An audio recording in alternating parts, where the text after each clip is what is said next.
खबर में एक बार फिर से आपका स्वागत है और लगातार हम आपको बता रहे हैं किस तरह से हरियाणा में सड़कों पर मौत दौड़ती है। सबसे पहले उसी बड़ी खबर की बात करेंगे, कैसे हर सड़क पर हर जगह आपको मौत दौड़ती नजर आएगी। ये मौत कुछ और नहीं बल्कि सड़कों पर सरपट दौड़ते वो अवैध वाहन है जो नियम कानून की धज्जियां उड़ाते हैं, ना किसी की परवाह करते हैं, ना किसी की जिंदगी को कुछ समझते हैं। बस वो तो सड़कों पर बेखौफ दौड़ते हैं और लोगों की जिंदगी से खिलवाड़ करते हैं। ये वाहन हरियाणा की सड़कों पर इस तरह दौड़ते हैं मानो इनके आगे कुछ है ही नहीं। कई बार इनकी वजह से बड़े बड़े हादसे होते हैं, पर ना तो पुलिस प्रशासन इनकी सुध लेता है और ना ही हरियाणा सरकार जागती है। हरियाणा की सड़कों पर दौड़ती मौत। सड़कों पर अवैध वाहनों की भरमार। सरकार को लगाते हैं करोड़ों का चूना। कानून का सरेआम उल्लंघन।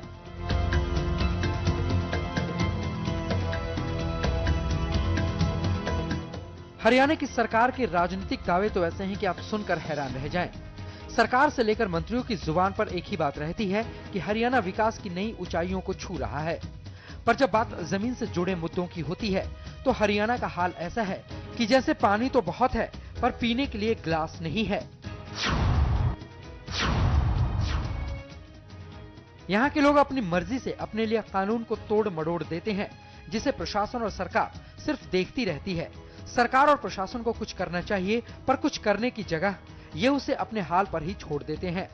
ऐसा हम क्यों कह रहे हैं, इसके पीछे एक बड़ी वजह है जिसे सुनकर और देखकर आप चौंक जाएंगे कि हरियाणा में ऐसा भी होता है। आखिर क्यों हरियाणा को विकसित राज्यों में गिना जाता है, जबकि यहाँ पर बुनियादी सुविधाओं की ही भारी कमी है। अब आप ये तस्वीरें देखिए। इन तस्वीरों को देखकर आपके मन में पहला सवाल यही उठा होगा कि आखिर क्यों ये लोग इस तरह से यात्रा कर रहे हैं, क्यों ये लोग अपनी जान की परवाह किए बगैर जीप पर लटक कर जा रहे हैं। पर प्रशासन से लेकर सरकार को इस बात की जरा भी फिक्र नहीं है।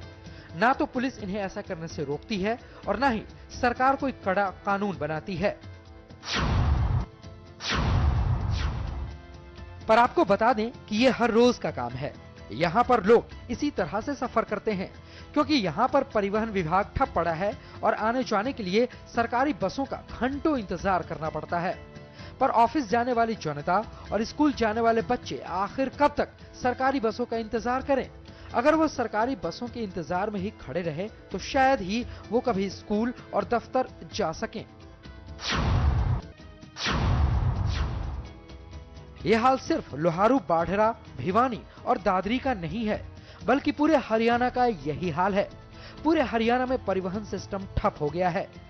बात बात को लेकर रोडवेज के कर्मचारी अपने मांगों को लेकर शायद इसीलिए हड़ताल भी कर देते हैं, क्योंकि ना तो सरकार उन्हें सुविधा ही देती है और ना ही पूरे सूबे में बसों की संख्या को बढ़ाया जाता है। आपको बता दें कि प्रदेश भर में रोडवेज की बसों की भारी कमी है और इसी वजह से लोगों को अपनी जान जोखिम में डालकर सफर करना पड़ता है। सड़कों पर इस तरह से दौड़ती इस मौत का नजारा देखकर आप चौंक गए होंगे, पर हरियाणा में जिस तरह से विकास हो रहा है उसका जीता जागता उदाहरण ये वाहन है जो सड़कों पर सरपट दौड़ते हैं। इन वाहनों के मालिक अवैध तरीके से वाहन चलाते हैं और इनका मुनाफा सिर्फ इन्हीं की जेब में जाता है। सरकार को इससे कोई फायदा भी नहीं होता है। तस्वीरों में आप साफ देख सकते हैं कि किस तरह से वाहनों में लोगों को ठूस ठूस कर भरा जाता है और सरकार कुछ भी नहीं कर रही है। सरकार को भी जरा सा ख्याल लोगों की जिंदगी से नहीं है। एक छोटा सा हादसा भी इनकी मौत को बुलावा दे सकता है और ना जाने कितनी ही बार इस तरह से भरे हुए अवैध वाहन हादसों का शिकार हो जाते हैं। लोगों की मजबूरी है कि इन अवैध वाहनों में सफर करें, क्योंकि सरकार ने तो लोगों के आसान सफर के लिए कुछ किया ही नहीं है।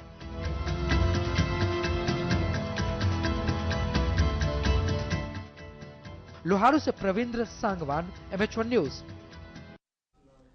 वहीं लगातार इस मामले पर सरकार से, पुलिस से सवाल होते रहे हैं, लेकिन आज तक किसी ने कोई जवाब नहीं दिया। हमारे साथ इस वक्त अशोक कुमार है, ट्रैफिक SHO हैं भिवानी के। अशोक कुमार जी, स्वागत है आपका बड़ी खबर में। अशोक कुमार जी, स्वागत है आपका बड़ी खबर में। हाँ जी, हुक्म सर। जी अशोक कुमार जी, हमारा बड़ा सिंपल सा एक सवाल है। जनता और मीडिया तो वैसे भी हुक्म नहीं सुनाती है अशोक जी, हम तो सिर्फ सवाल पूछते हैं। हमारा सवाल है, ये सड़कों पर जो इतने सारे वाहन दौड़ते हैं अवैध, इनसे इतने लोगों की जान जाती है, इसे लेकर कोई कार्रवाई क्यों नहीं की जाती, सख्त कार्रवाई? ऐसा जी कार्रवाई होने लग रही है। डिस्ट्रिक्ट भिवानी के अंदर तो बहुत जोरों से हमने अभियान चलाया हुआ है। जी, किस तरह का अभियान चलाया? हमने अभियान चलाया है, अवैध वाहन जो है चल रहे हैं उनको इम्पाउंड कर रहे हैं, जिसके अंदर आरटीए साहब हैं, जीएम साहब है और मेरा स्टाफ है पूरा। लेकिन अशोक कुमार जी, अभियान चलाया, पहली बार नहीं चलाया, इससे पहले भी कई बार अभियान चलाए गए हैं, होता कुछ नहीं है। नहीं ऐसा जी, देखो पुलिस के पास जब तक आम जनता, आम पब्लिक जो है जागरूक नहीं होकर सहयोग करेगी, तो इसमें बताओ अकेला पुलिस प्रशासन क्या करेगा? बिल्कुल बिल्कुल, हम आपकी बात से सहमत हैं, अकेले पुलिस वाले भी क्या कुछ कर सकते हैं। लेकिन मेरा एक सवाल है अशोक कुमार जी। जी सर। जनता इसमें क्या जागरूक होगी? अवैध वाहन दौड़ रहे हैं, जनता पकड़ के चालान काटना शुरू कर। अवैध वाहन चलाने वाली भी जनता है और बैठने वाली भी जनता है जी। लेकिन ऐसा नहीं, अब इस तरह देखा जाए अशोक कुमार जी, आप तो वो बात कर रहे हैं, अगर कहीं कत्ल होता है तो कत्ल करने वाला भी जनता है और कत्ल जिसका हुआ है वो भी जनता है, तो हम आरोपी को तो सजा देंगे ही ना अशोक कुमार जी? सजा देंगे बिल्कुल, हम चालान कर रहे हैं, इनको इम्पाउंड कर देते हैं और उसके बावजूद जो है कोर्ट से जो है अदालत छोड़ देती है, क्योंकि ऐसा कोई प्रावधान है नहीं छोड़े। लेकिन अशोक जी, नहीं कर सकते। बार बार इस तरह की शिकायतें आती हैं, हम आप पर आरोप नहीं लगा रहे, जो शिकायतें जनता की तरफ से आती है वो कहती है कि जनता कहती है कि पुलिस वाले पैसा खाते हैं, बार बार पैसे लेते हैं, इसलिए ये सड़कों पर दौड़ते हैं। एक चीज मैं आपको बता दूं, मुझे यहाँ लगभग अभी फिलहाल तो 1 महीना हो गया है जी, और उससे पहले मैं यहाँ 1.5-2 साल ऐसे तो ट्रैफिक रहा हूँ जी। अगर डिस्ट्रिक्ट भिवानी में कोई भी जनता का एक आदमी को कहते हुए ऐसे तो ट्रैफिक भिवानी ने या उसके स्टाफ ने एक पैसा भी रिश्वत में लिया हो जी, तो मैं आपका गुनाहगार हूँगा। बिल्कुल, ये तो बहुत गर्व की बात है कि आप जैसे लोग आज भी पुलिस की सेवा में हैं, जो गर्व से कहते हैं वो रिश्वत नहीं लेते, और हमें तो ऐसे लोग कहते हैं, उन्हें तो और उनकी तारीफ करते हैं, उनका शुक्रिया अदा करते हैं। और शुक्रिया भी किस बात का? आप जनता की सेवा के लिए हैं और जनता की सेवा में भ्रष्टाचार होना ही नहीं चाहिए। सर जी देखिए, हमारे मिस्टर जादव साहब एसपी साहब थे जी, और मुझे भी बताते जैन साहब हैं, और हमारे जो अपने आईजी साहब है ना अभी, ये भी ट्रैफिक इंचार्ज रहे हैं जी। और मैं तो भरी मीटिंग में जब भी ये बोला था कि मैं गर्व से कह सकता हूँ जी, मैं पुलिस वाला, और मेरी औलाद भी कहेगी। बिल्कुल अशोक जी, आपने कभी भी 1 मिनट पहले कहा था अगर कोई आम आदमी से भी पूछ ले, तो हमने क्या किया, हमने भिवानी में कुछ लोगों को फोन मिला दिया है, अब उनसे बात करते हैं। Most welcome. बिल्कुल, रविंद्र जी हमारे साथ हैं। अशोक जी आप भी लाइन पे रहिए। रविंद्र जी हैं, आम आदमी है। रविंद्र जी, आपको क्या लगता है, जो अवैध वाहन पकड़े भी जाते हैं और फिर सड़कों पर आ जाते हैं, क्या वजह है? देखिए विकी, बताना चाहूंगा, जिस तरह से कोई पॉलिसी अभी तक इस बारे में कोई तय नहीं की गई है। ट्रैफिक पुलिस के द्वारा एक दिन मुहिम चलाई जाती है, उसके बाद 7-8 दिन तक उस मुहिम को ढीला छोड़ दिया जाता है। ऐसे में वही वाहन दोबारा से सड़कों पर दौड़ने शुरू हो जाते हैं, अनेक हादसों को वो अंजाम देते हैं, और इसके बाद कई लोगों की जानें भी जा चुकी है, मगर इसके बावजूद कोई कार्रवाई शायद ही अमल में लाई जाती है। बिल्कुल, आप हमारे साथ रहिए रविंद्र जी। अशोक कुमार जी, सुना आपने? नहीं सर, मैंने तो नहीं सुन पाया। चलिए हम आपको बताते हैं। रविंद्र जी कहते हैं कि एक दिन अभियान चलाया जाता है, कोई ठोस पॉलिसी नहीं है कि किस तरह से इस पर कार्रवाई की जाएगी, पकड़ते हैं छोड़ देते हैं। उसमें केवल आप ही की गलती नहीं है, पॉलिसीज की भी गलती है। लेकिन क्या ये सच है, आप मानते हैं? नहीं, एक मिनट, अभी जैसे हमारे एसपी साहब ने, हमने यहाँ 14 नाके लगा दिए हैं जी, शहर भिवानी में 14 नाके लगाए हमने। आपको लगता है नाकों से रोक लग पाएगी? हाँ, नाको ऐसा नहीं, जो वाहन जो उधर से गुजरेंगे नहीं तो अब एक बात वैसे तो अशोक जी आप हमारे साथ रहिए। रविंद्र जी, क्या किसी तरह आपको लगता है कि जब ये सड़कों पर दौड़ते हैं अवैध वाहन और ये बार बार पकड़े जाते हैं, पुलिस कोशिश कर रही है, 14 नाके लगाए हैं अशोक जी हमें बता रहे हैं, तो क्या ये पैसे वैसे देकर आते हैं, इस तरह की बात आपको लगती है? देखिए, पैसों की तो कहीं इस तरह की बात नहीं आती है, चालान भी काटे जाते हैं, मगर जिस तरह से जो ढुलमुल रवैया अपनाया जाता है, अवैध वाहन, क्योंकि जिम्मा अकेला ट्रैफिक पुलिस का नहीं है, ये जिम्मा डीटीओ कार्यालय का भी है, परिवहन विभाग का भी कहीं न कहीं है, तो परिवहन विभाग भी इस मामले में उदासीन रवैया अख्तियार किए हुए है। वजह यही है कि ये वाहन अनवरत सड़कों पर दौड़ते दिखाई देते हैं, और ट्रैफिक पुलिस जो कार्रवाई करती है महज दिखाई देती है, दुपहिया वाहनों पर कार्रवाई करती है या फिर जो आम वाहन है उन पर कार्रवाई करती प्रतीत होती है। बिल्कुल अशोक जी, रविंद्र जी ने एक प्रश्न उठाया है, बड़ा वैलिड है। उनका कहना है कि जो पुलिस कार्रवाई है वो अधिकतर दुपहिया वाहनों पर की जाती है। नहीं, ऐसा नहीं है। एक मिनट सुनिए श्रीमान जी, कल अगर कहो तो मैं डाटा दे सकता हूँ आपको जी, और मेरे पास सारा डाटा कंप्यूटर में फीड है। हमने कितने वाहनों को चालान किए, और सही पुत्र 3500 रुपए तो हम अवैध वाहनों को जो परमिट अगर करते हैं ना, 3500 रुपए पहली बात है, दूसरी बात में 7,000 रुपए फाइन है और हम 10-10 हजार रुपए फाइन लग जाते हैं। जी अशोक जी, आप कह रहे हैं आपके पास डेटा है, आप बता पाएंगे दूसरी बार कितने वाहनों का अभी तक फाइन लिया है आपने? 7,000, पहली बार 3500। ऐसा है, कल सुबह 9 बजे मेरे कंप्यूटर में है, सारा डिटेल बताऊंगा। चलिए कोई बात नहीं, ये भी हम आपसे लेंगे, लेकिन एक मिनट करो। आपने अभी जो बताया कि पुलिस वाले पैसे लेते हैं, मैं जिला भिवानी में इस बात का एफिडेविट दे सकता हूँ। मेरे किसी कर्मचारी ने या किसी ने इसके लिए तो हम आपकी तारीफ कर रहे हैं अशोक जी कि आप पैसे नहीं लेते, बहुत अच्छी बात है, लेकिन कहते हैं कि जब कहीं आग लगी हो तो धुएं का खतरा होता है। अशोक जी एक बार मेरी बात सुन लीजिए, तो जब वाहन लगातार दौड़ रहे हैं अवैध, इससे तो आप भी इंकार नहीं करेंगे, रोज सड़कों पर दिखते हैं, अगर टीवी देख पा रहे हैं तो इस वक्त भी सड़कों पर दिख रहे होंगे। हम ये नहीं कह रहे आप पैसे लेते हैं, अगर आप पैसे भी नहीं लेते, चालान भी काटते हैं, रोज उन्हें कंपाउंड भी करते हैं, फिर कहां से पैदा हो जाते हैं रोज वाहन? हमारा सवाल इतना है, आप अगर पैसे नहीं लेते, ईमानदार है, तो कम से कम कोशिश करें जनता के लिए कि जनता को समस्या ना हो। देखो, जनता की समस्या के लिए ये तो हम अभियान चला रहे हैं, जनता की समस्या के लिए ड्यूटी लगाई है। और दिवाली पर भी हमने स्पेशल रात दिन, मेरे ख्याल से एक SHO का काम नहीं होता जो कि माइक के अंदर बोल बोल के समझाए इनको, और जनता भी हमारी जागरूक होगी, रोड के ऊपर अपने वाहनों को भी खड़ी कर देती है। इन सवारी गाड़ियों में बैठे नहीं, बस में जाए तो फिर क्या रहेगा? मतलब देखिए, मैं ये तो कहता हूं आपने बहुत अच्छा काम किया, आपने पूरी जगह घूम घूम के माइक पर आपने बोला कि ऐसा ना करें, लेकिन पुलिस का कोई भी अधिकारी हो अगर जनता की सेवा करता है तो उसका काम है SHO साहब।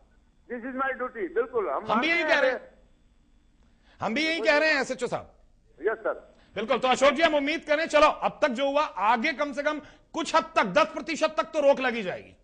ऐसा 10% नहीं, हम तो जैसे अभी आज भी GM साहब से टाइप हुआ था, और हम तो कोशिश कर रहे हैं जी, 60% कोशिश कर रहे हैं। चलिए, चाहते तो हम भी यही हैं, 10%। हम इसलिए कह रहे थे कि आप कुछ तो हामी भर जाएं।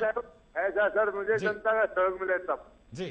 आम जनता भी मुझे अभी हमारे यहाँ जो अनाज मंडी के सामने जो है ये पब्लिक खड़ी हो जाती है, कहते हैं जी हमारे बसें नहीं चलती, तो हम तो बल्कि ऑटो वालों को इनको ये कहते हैं तुम GM लगे हुए हो क्या, इनको बैठाने का मारने का ठेका ले रखा है। बिल्कुल, और जनता अगर सुरक्षित महसूस करती है, आप लोग ना हो तो जनता कैसे सुरक्षित महसूस करेगी? बस हम तो इतना चाहते हैं कि ईमानदारी से और सही तरीके से काम किया जाए, तो शायद जनता की जो परेशानियां हैं वो खत्म हो जाएगी। देखो जी, भगवान ने मुझे नहीं फिलहाल बिल्कुल अशोक जी हमारे साथ लाइन पे रही है, भिवानी के विधायक घनश्याम सर्राफ जी भी हमारे साथ लाइन पर मौजूद हैं। घनश्याम जी, स्वागत है आपका बड़ी खबर में। घनश्याम जी, सवाल हमारा बड़ा आसान सा है, भिवानी के अंदर अवैध वाहनों की बहुत तादाद है, लगातार हादसे होते हैं, पुलिस कहती है कोशिश कर रही है, अशोक जी जो SHO है ट्रैफिक पुलिस के वो भी हमारे साथ है, वो कहते हैं हम लगातार कोशिश कर रहे हैं, फिर आखिर इन पर रोक क्यों नहीं लगती? अवैध वाहनों पर रोक लगनी चाहिए, लेकिन आपके नहीं है जिनके पास जी या परमिट नहीं है जी, ऐसे वाहनों पर रोक लगनी चाहिए, तभी जाके जो अनियंत्रित वाहनों से एक्सीडेंट हो रहे हैं उन एक्सीडेंटों पर रोक लगेगी। घनश्याम सर्राफ जी, हमें ऐसी भी सूचनाएं मिल रही हैं कि कहीं ना कहीं जो बड़े लोगों का वरदस्त होता है, उनका साथ मिला होता है, इसलिए कुछ वाहन धड़ल्ले से दौड़ते हैं, तो अगर ऐसा कुछ है तो आपको नहीं लगता कि कोशिश करनी चाहिए था कि अवैध वाहन रुके? आप भी कोशिश करें, आप भी जनता की समस्याओं का समाधान करने के लिए चुने गए। जो वाहन है उनसे पुलिस मंथली लेती है जी, आप कहते हैं पुलिस मंथली देती है, लेकिन अशोक कुमार जी कहते हैं कि वो सब गुनाह मानने को तैयार है अगर कोई साबित कर दे कि उन्होंने कभी रिश्वत खाई है। ये मैं तो अशोक कुमार जी के बारे में तो नहीं कह रहा ना, मैं पुलिस की बात कर रहा हूं, मैं केवल अशोक कुमार जी की बात नहीं कर रहा हूं, वो तो पूरे पुलिस का ठेका लेने को तैयार है। ना पुलिस वाले मंथली लेते हैं, और जो सवारियों की गाड़ियां चलती हैं जी लोकल रूटों पे, वो सब पुलिस से मिली भगत के कारण चल रही है। तो आपको नहीं लगता, आप तो विधायक हैं, आप चाहें तो क्या नहीं कर सकते हैं? आपको नहीं लगता इस पर सख्त कार्रवाई होनी चाहिए, इस पर आगे कोई ठोस कदम उठाया जाए, बड़े अधिकारियों से मिलकर ऐसे भ्रष्ट पुलिस वालों को जेल में डाला जाए? हमारा जो प्रशासन है, पता नहीं हुड्डा साहब ने क्या क्या रखी है, हमारी तो मानने को तैयार ही नहीं रहता। मतलब आपको लगता है कि सरकार भी कमजोर है इस मामले में? डीसी साहब मानते हैं, लेकिन अपने इलाके में तो विधायक भी राजा होता है घनश्याम सर्राफ जी, वो चाहे तो ऐसी छोटी मोटी चीजें तो खुद ही रोक सकता है। जब पुलिस साथ दे में रोक सकते हैं ना जी। जी हाँ, तो हम क्या करेंगे? आपने बात की है कभी किसी पुलिस बड़े अधिकारी से कि इन अवैध वाहनों पर रोक लगाई जाए? क्योंकि हमें तो जानकारी मिली है कि आपका नाम लेकर भी कहीं अवैध वाहन निकल जाते हैं कि हम घनश्याम जी के आदमी हैं। मैं किसी को इसके लिए छूट नहीं देना चाहता जी, लेकिन अगर कोई ऐसा आपका नाम ले तो उसके खिलाफ पुलिस को कार्रवाई करनी चाहिए, आपको लगता है? जी, मेरा नाम कोई लेता है तो वो गलत है। जी, आपने कभी परिवहन मंत्री जी से बात की कि इस तरह की समस्याएं हैं हमारे इलाके में, पुलिस भी मंथली लेती है और रोक भी नहीं लग पा रही है अवैध वाहनों पर? परिवहन मंत्री तो अभी बने हैं नए जी, इनसे तो नहीं हुई। ओम प्रकाश जैन जी से बात हुई थी मेरी। जी, क्या आश्वासन दिया था उन्होंने? वो कहे कि उन्होंने कहा था कि जल्दी रुकवा देंगे। जी, और अब जो नए बने हैं?